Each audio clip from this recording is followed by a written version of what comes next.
Fala galerinha, tudo bom? Espero que esteja tudo bem com vocês. E para quem não me conhece, eu sou o Luiz Prandini, sou o arquiteto Salesforce e desenvolvedor também. E na aula de hoje a gente vai aprender um negócio muito interessante chamado relacionamentos. O que significa relacionamentos dentro do Salesforce? Então a gente vai pegar alguns exemplos e espero que fique bem claro para todo mundo o que significa isso. Bom, temos aqui um exemplo de uma empresa sensacional chamada Rubio Fotografia. Então, o que a Rubio Fotografia faz? Então, o nome é bem claro, que quer dizer que eles têm um evento que você quer tirar uma foto, tem um evento que você quer filmar, tem um evento que você quer recordar para toda a vida. Então, chame a Rubio Fotografia porque eles são demais.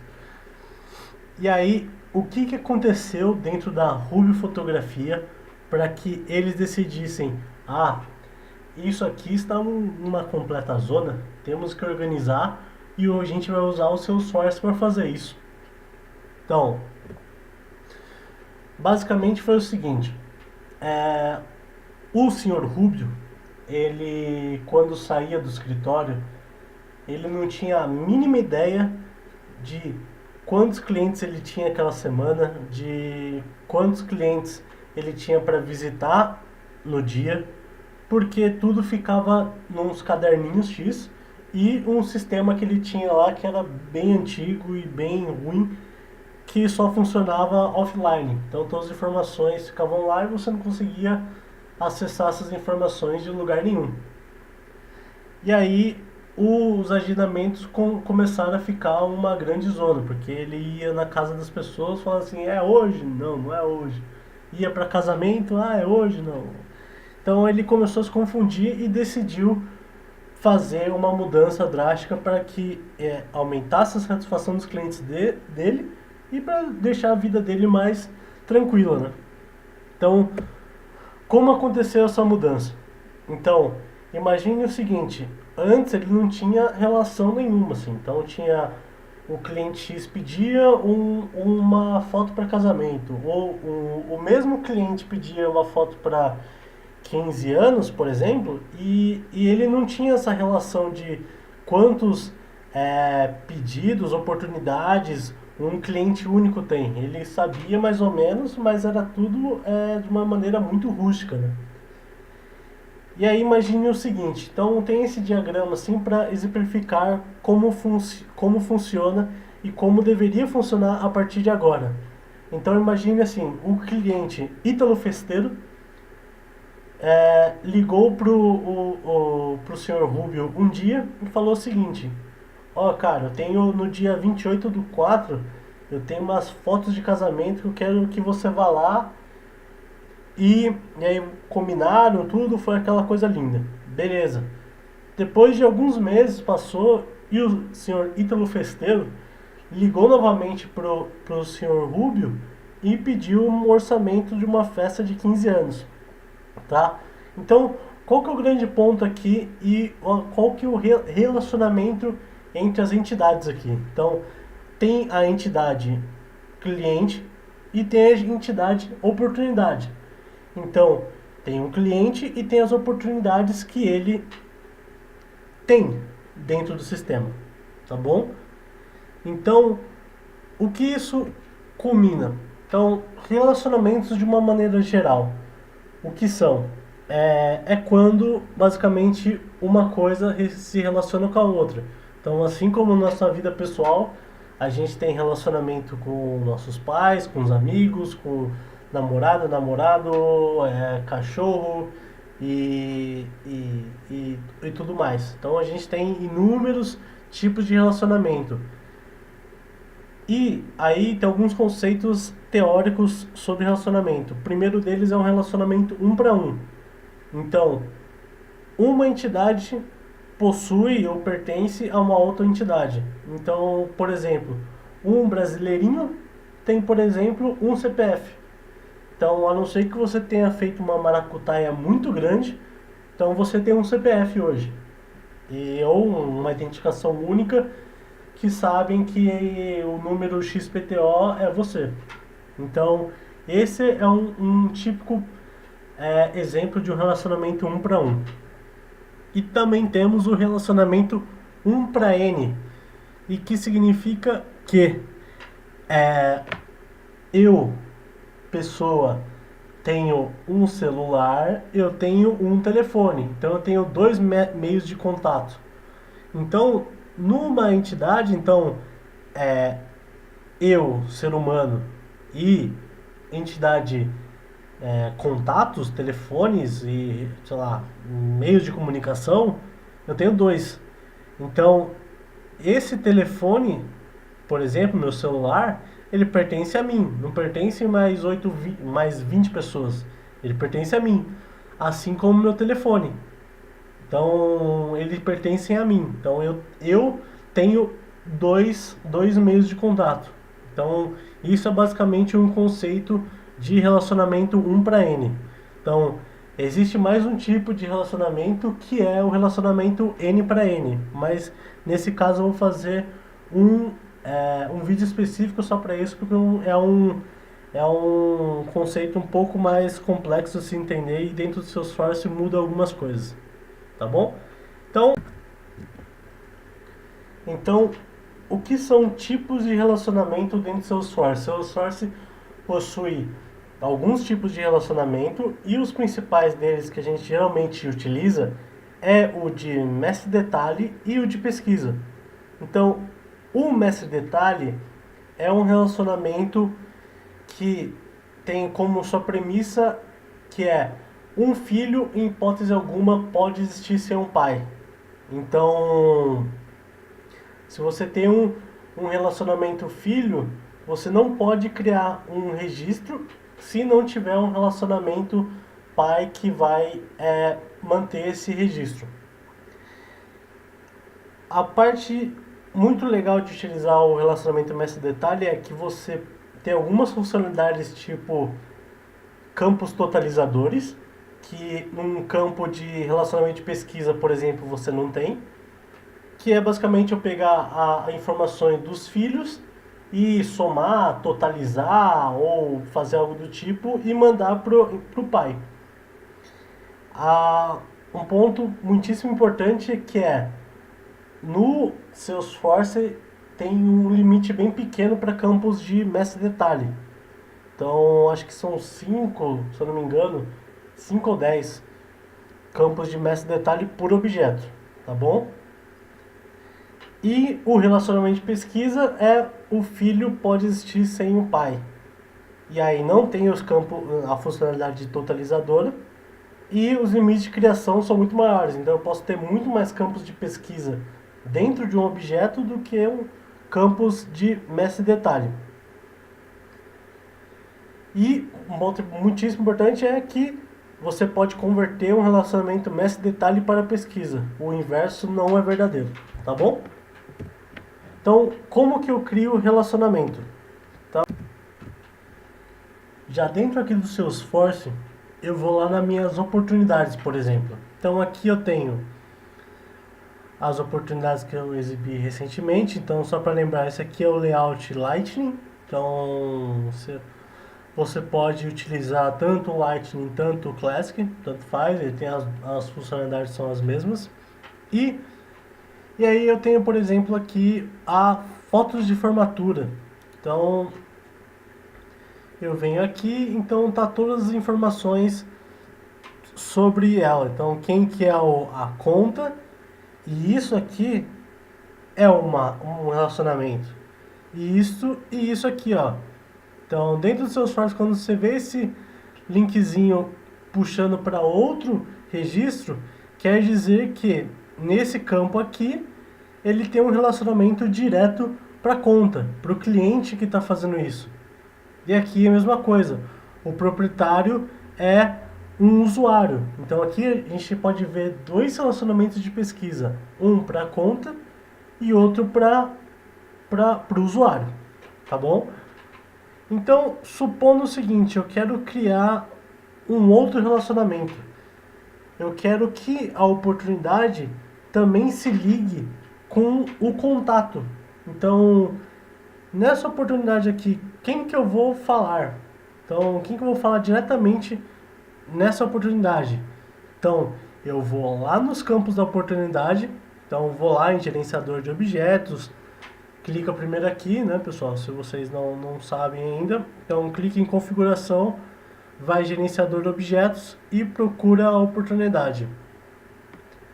Aqui eu tenho todos os campos do objeto oportunidade e eu quero lá criar um novo. Então eu venho aqui, clico em novo, clico em relacionamento de pesquisa, tá bom? E eu quero fazer com que isso seja relacionado ao contato.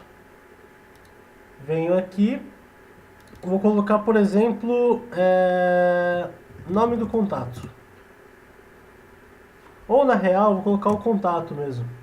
Então, porque é o contato que eu tenho para essa oportunidade. Então, se tiver algum problema, eu vou ligar para essa pessoa. Então, se qualquer contato direto vai ser com essa pessoa, tá bom?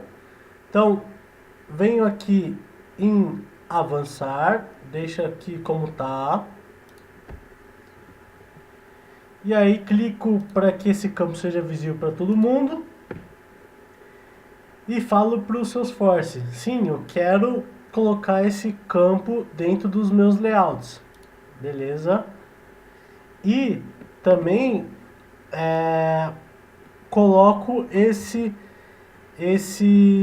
uma lista relacionada dentro do objeto contatos. Mas o que é isso? Então a gente vai ver exatamente o que essa ação aqui vai fazer. Eu vou criar aqui uma oportunidade de fotos, tá bom? E adiciono nos layouts também. Salvei aqui. Venho até a oportunidade que já estava aberta. Dou um refresh. E aqui vai estar o meu campo. Cadê? Deixa eu achar aqui. Contato. Aqui. Então aqui está o campo que a gente acabou de criar. Então a gente vem aqui e busca, por exemplo, o Luiz Prandini, que é o contato da Acme Corporation na minha oportunidade. Salvei aqui. Pronto. Agora o meu objeto tem relação com outro objeto agora. Beleza? Bom, agora que a gente já criou o campo de pesquisa, um relacionamento de pesquisa, a gente vai criar um campo de relacionamento mestre detalhe também. Então, eu vou lá em configurações, busco aquele campo que a gente criou na outra aula, lembra? No objeto despesa, tá bom?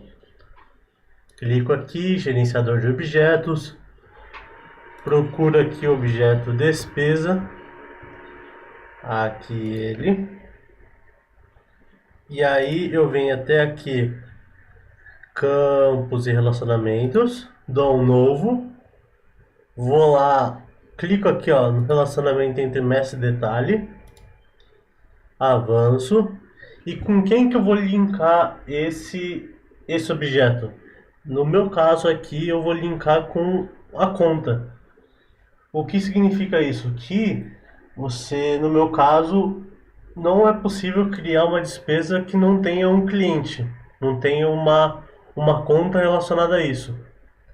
Então, eu vou linkar aqui com o objeto conta. Venho aqui, salvei. Vou colocar aqui cliente. Tá bom? Só avancei. Deixo ele visível para todo mundo. Até porque ele tem que ser visível para todo mundo. E aqui eu coloco no layout de contas. Tá bom? Então vai estar lá com uma lista relacionada à despesa. Salvei aqui. Beleza. Então, se eu for lá no objeto despesa,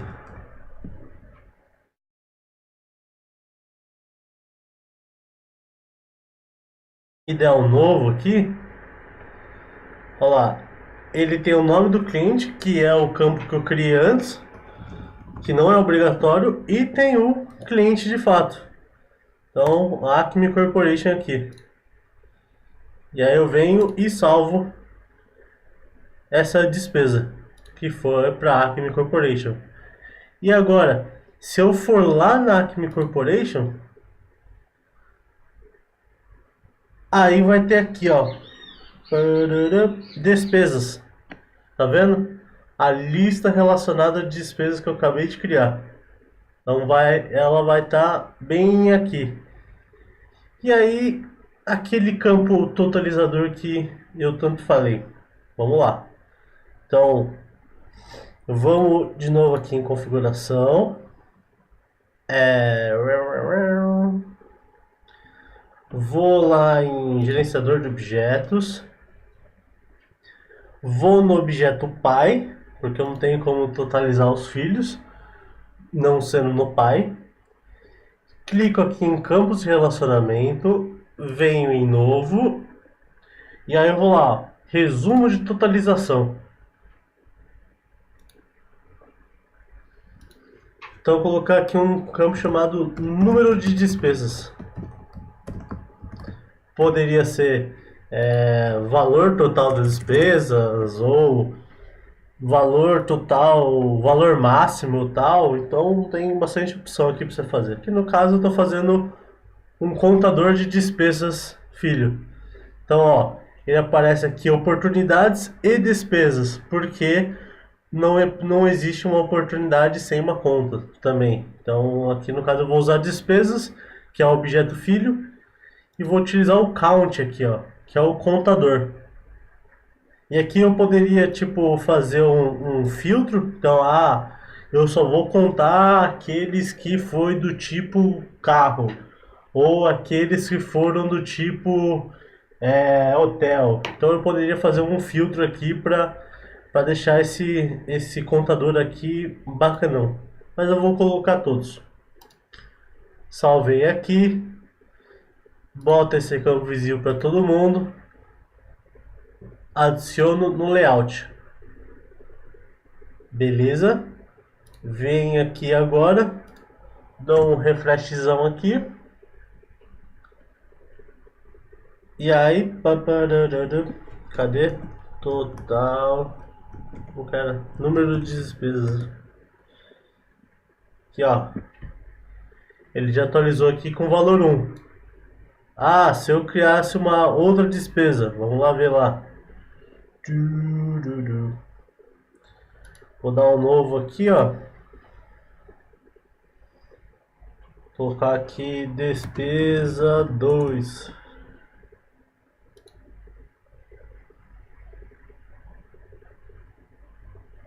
Aí, vou lá, dou aquele refresh. E aí ele atualiza já para mim aqui o número de despesa. Beleza?